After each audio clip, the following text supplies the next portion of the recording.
Galduta zabiz, Marta? Bueno, a ver, Marta zuzentzera joango gara. Bueno, hankapuntan gora, Marta hemen luzatzera goiaz, Bai, bau da gure postura basikoa. Metodo K estretxa hau da posturaren berreziketa metodo bat.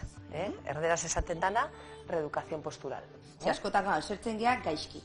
Bai. Postura txar batean, edo... Beti okertuta gauz, edo aurreraka edo atzeraka eta metodo honek lantzen da bena da, erdi punto hori topatzea. Bueno, bola hauek erabiliko ditugu, eta dira, masajea emateko goiko partean, bizkarraren goiko partean. Bola txinatarrak ez dira. Ez eskerrak, akabo. Bestela, Xabi,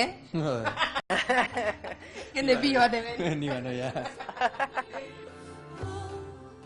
Hemen etorri daiteke gaztetxo bat, motxilako kargakin eta minak eta izaten dituna edo molestiak izan ditzakenak, jubilatu bat, errendimentuko kirolari bat, sektore guztiak, aurdun daudenak, aurra, bai. Bueno, badaramaguia denbora bat, kirola zaratago jarduera fisiko osasuntsuak eskaini nahiean, arrasateko herritarrei. Orduan, ezagutu genuen metodo dau, justu txertatzen zen guztiz gure helburuekin, eta, animatu egin jartzea. Eta amak hau nork asmatu du? Danilo Bartzio.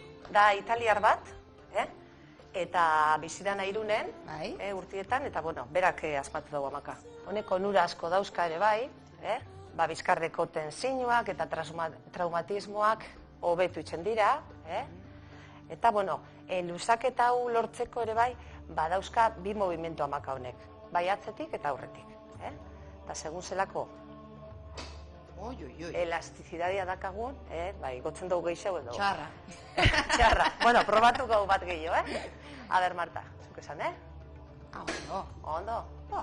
Eta gero, klaro, estresa be kentzen dau, ongi izate horrek, laguntzen du asko. Xabi, ondo? Primeran zaoz.